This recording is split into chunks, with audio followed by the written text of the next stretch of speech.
Hoje, vamos explorar as origens de Yahvé, essa antiga divindade que passou por transformações dramáticas, moldadas por contextos históricos e sociopolíticos. E no final, chegaremos a uma conclusão filosófica intrigante sobre tudo isso.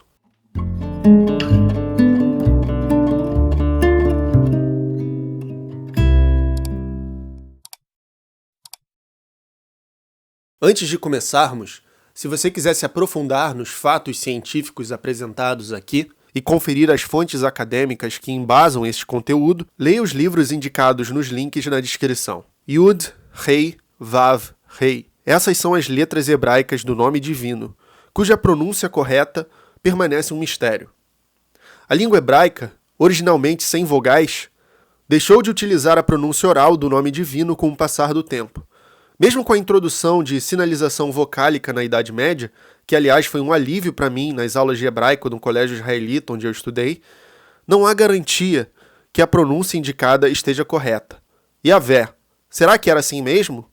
Escritores gregos, ao transliterar o nome, sugeriram pronúncias como Yahô, ou Yaô, ou Yahu, Yeová, Jeová, mas é impossível obter certezas. Contudo, nosso foco aqui não é especular sobre a pronúncia do nome divino, mas compreender os fatos históricos e arqueológicos que revelam as origens dessa figura fascinante. A menção mais antiga de Yahvé pode estar em um registro egípcio do século XIII antes da Era Comum, mas com um detalhe curioso. Refere-se a uma região geográfica habitada por tribos nômades, não a um deus. 500 anos depois, surge a próxima menção significativa, a famosa pedra moabita ou estela de mesa, ou mecha. Fique à vontade para me corrigir nos comentários se eu estiver pronunciando errado. Esse monumento, datado do século IX antes da Era Comum, narra como o rei Mecha ou Mesa de Moabe venceu Israel sob a proteção de seu deus Quemos. Yahvé é mencionado indiretamente, associado ao povo israelita que já o venerava como protetor. A partir daí, a rivalidade divina ganha força. No livro dos Juízes, vemos disputas territoriais onde cada lado invoca seu deus como justificativa. Nessa época, Yahvé era um deus guerreiro, associado a tempestades e montanhas, semelhante ao papel de outro deus cananeu, Baal. No panteão cananita, El era o deus supremo, representado como um velho de barba branca. Sim, é desta época essa imagem tão marcante e influente na nossa cultura. Yahvé, porém, estava em ascensão, e não demorou para que os elementos de El e Baal fossem absorvidos em sua identidade. Baal, também um deus guerreiro e das tempestades, era visto como um rival de Yahvé. O motivo é evidente. Não podiam haver dois deuses com as mesmas características. O confronto entre os seguidores desses deuses foi marcado por polêmicas teológicas e culturais. Afinal, Baal significa Senhor ou Lorde, um título que também seria atribuído a Yahvé com a palavra Adonai, usado até hoje por judeus para se referir a Deus. Como você já deve saber, haviam dois reinos na antiga Israel. Um no norte, Reino de Israel, e um no sul, Reino de Judá. Com o passar do tempo, o enoteísmo, a crença em um Deus principal sem negar a existência de outros, desenvolveu-se tanto no Reino do Norte quanto no Reino do Sul. Em 722 antes da Era Comum, o Reino do Norte foi destruído pelos assírios, levando a uma migração massiva para o sul. Essa convivência trouxe tensões culturais e religiosas. O Reino do Sul, liderado por Josias no século VII antes da Era Comum, promoveu uma espécie de inquisição iconoclasta. Todas as representações de Yahvé e de outros deuses foram destruídas em uma tentativa de centralizar e purificar o culto. Você já se perguntou por que a cultura judaica não é tão vidrada em pinturas e arte representacional como a cultura cristã? É justamente por isso. Uma boa parcela da tradição judaica enxerga a representação de Deus como uma forma de profanação. Nos tempos antigos, essa era a visão do Reino de Judá, que repreendia as práticas pictóricas e esculturais do Reino do Norte. Inclusive, a história do bezerro de ouro, tão icônica no âmbito bíblico, pode ter sido criada no sul como uma crítica em que os sacerdotes alfinetaram, para usar um jargão moderno, o Reino do Norte, que utilizava imagens e esculturas para culto. À medida que Yahvé estava associada aos céus, em um momento que a subsistência do povo dependia da chuva que vinha dos céus, isso o tornou um Deus particularmente importante. Sendo também um Deus guerreiro, em um tempo de frequentes contendas tribais, seu destaque no dia a dia do povo se tornou indisputável. Com o tempo, este Deus, que poderia ser imaginado muito mais como um guerreiro cabeludo com lanças, batalhando com pessoas de outros povos, foi tomando o lugar daquele ancião barbudo supremo, El. O deus El tinha uma consorte, e com a chegada e ascensão de Yahvé, este também não poderia ficar solteiro. A arqueologia sugere que ele foi designado uma consorte divina, Asherá, que outrora fora a esposa de El. Ironicamente, Yahvé não só tomou o lugar de El, como também sua mulher. Em inscrições de Kuntlet Ashrud, encontramos menções a Yahvé e sua Asherá. Até então, os deuses eram entendidos como tendo uma localização, um lar geográfico literal. O lar de Yahvé era o templo. A arqueologia encontrou composições químicas que revelam, inclusive, que incensos canabidioides eram queimados no templo. Não é uma surpresa, dada a relação estreita entre religiões e intoxicação de substâncias, que proporcionam estados alterados de consciência. Mais tarde, o café, por exemplo, desempenharia um papel crucial na história das místicas árabe e judaica. Acontece que o templo foi destruído e os israelitas viveram um período tenebroso conhecido como o exílio babilônico. O que aconteceu ali? A lei mosaica, o Deuteronômio, que trazia uma série de regras de conduta para todos os aspectos da vida, tendo como garantia uma aliança com Deus, pareceu ter fracassado. Os sacerdotes deste período, assim, foram cruciais no engendramento de toda uma nova teologia que influencia nossa cultura até hoje, o monoteísmo. As profecias apocalípticas também começam a surgir nesse contexto de desapontamento com as leis do Deuteronômio, que não serviu, dado o exílio. A explicação do Sheol para o pós-vida não era mais suficiente. Por que eu vou fazer qualquer coisa se quando eu morrer eu vou para o mesmo lugar que o bandido ou o bárbaro que destruiu minha casa ou meu templo? Não faz sentido. Então a ideia de recompensa pós-vida passou a ganhar força, assim como a ideia de um único Deus. Foi uma revolução paradigmática o que esses sacerdotes fizeram. Há estudiosos que dizem que o culto a Yahvé entrou no exílio babilônico e de lá saiu como judaísmo. Entrou como yahvéísmo, de certo modo, e saiu judaísmo. Yahvé não era mais apenas um deus guerreiro ou da tempestade. Ele se tornou o Deus universal, o criador de tudo. Talvez possamos dizer que o exílio marcou a transição da monolatria para o monoteísmo.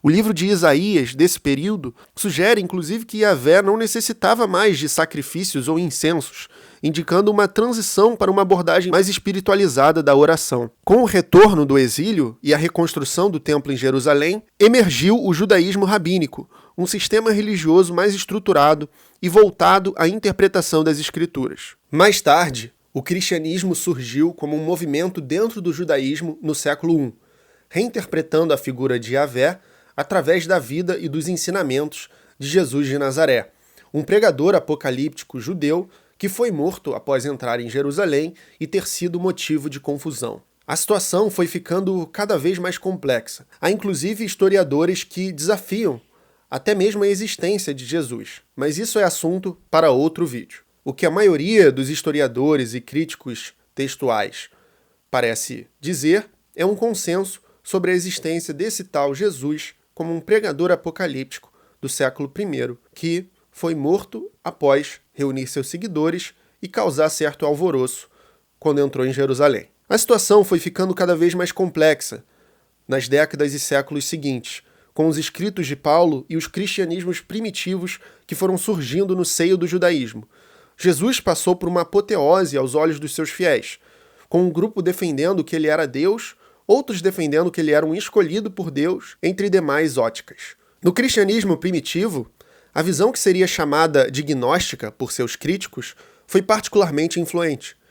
Essa visão, desenvolvida por escritores como Marcião e Valentino, defendeu que Jesus era um enviado do verdadeiro Deus para nos alertar sobre como nos salvar neste mundo caído, que foi criado por um demiurgo maligno.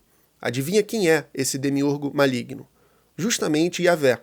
Segundo eles, Yahvé era um demiurgo, uma divindade menor, vingativa e cheia de defeitos, que surgiu por um acidente cósmico. Foi por ter sido obra dele que esse mundo, a vida material e todos os problemas que trilhamos em nossas existências vieram a ser. Há aí uma patente influência platônica, pois o filósofo Platão escreveu no Timeu que o mundo sensível foi criado por um demiurgo a partir de formas eternas.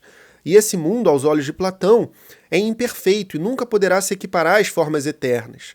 É uma impressão naturalmente imperfeita de sua versão original, é apenas uma cópia. Por isso há tanto acidente, mudança, desordem na vida. Os gnósticos uniram uma herança platônica, o contexto em torno da figura polêmica de Jesus e a herança da literatura hebraica para desenvolver uma visão de mundo que seria condenada como heresia pela autoproclamada ortodoxia cristã. Ortodoxia, ortodoxa, significa literalmente reta opinião ou reta crença no grego. Não à toa, até 1945, uma das únicas fontes pelas quais poderíamos conhecer os textos gnósticos era o livro Contra as Heresias, de Irineu de Leão, que está condenando os gnósticos. Somente com a descoberta dos pergaminhos do Nag Hammadi, no século XX, tão recente, é que passamos a poder ler os próprios gnósticos, como o Evangelho de Tomé ou o Evangelho de Judas, em primeira mão.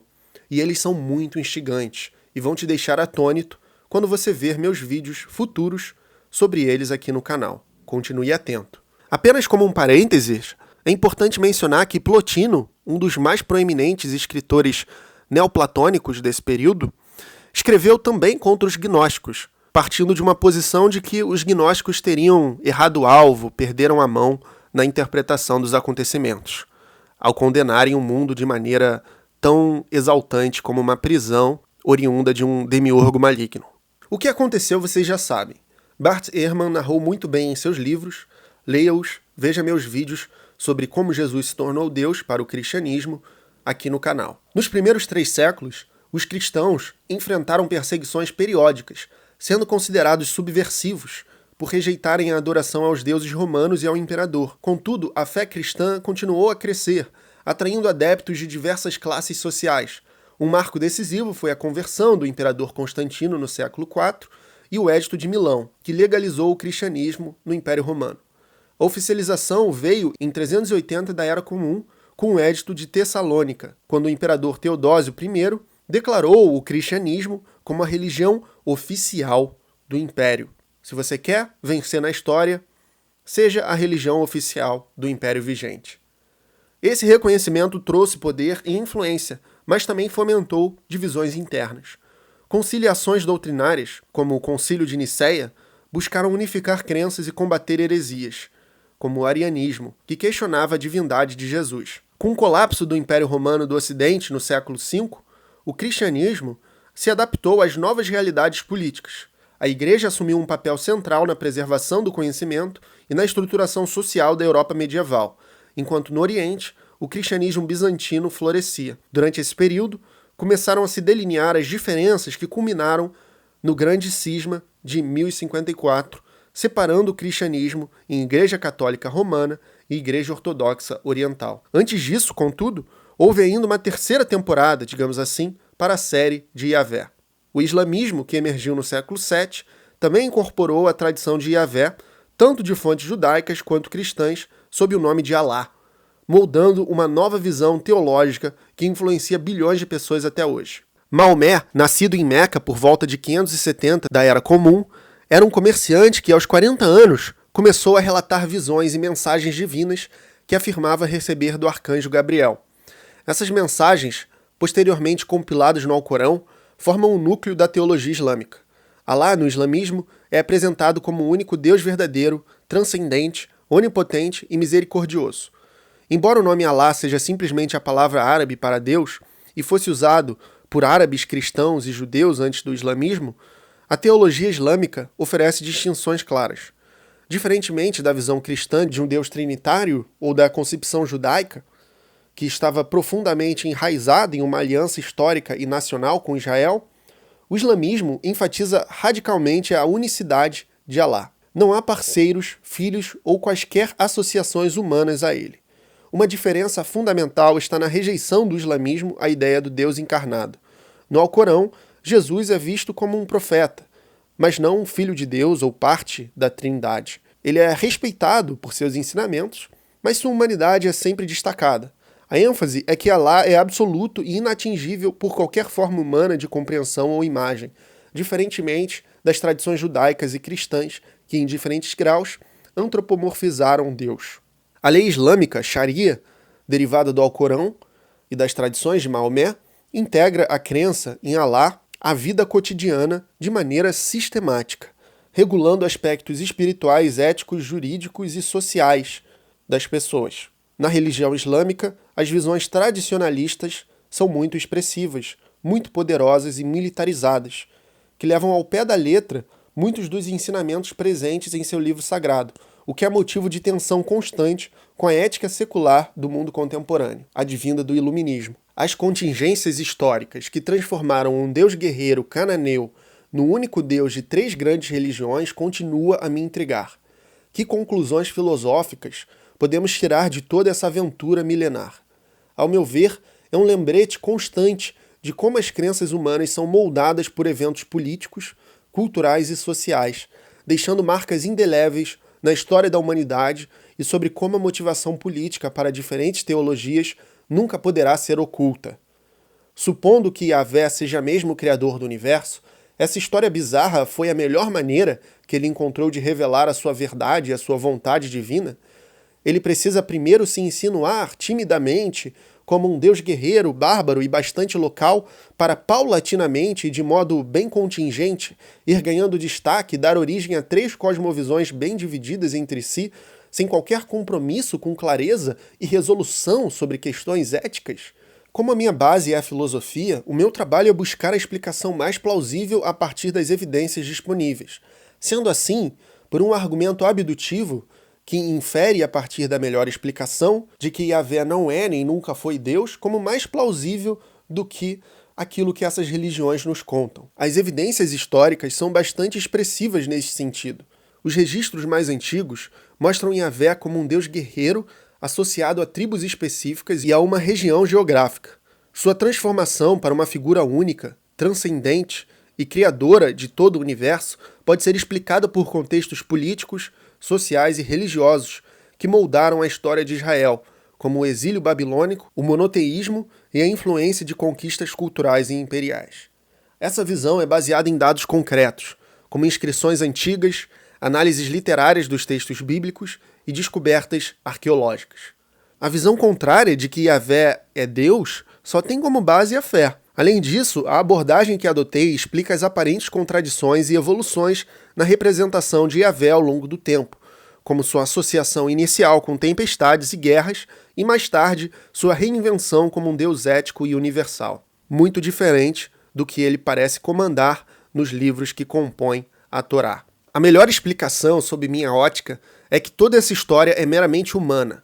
Yahvé foi uma invenção humana, cultural, de um período arcaico e permeado por anseios relativos à subsistência e prosperidade em um mundo hostil.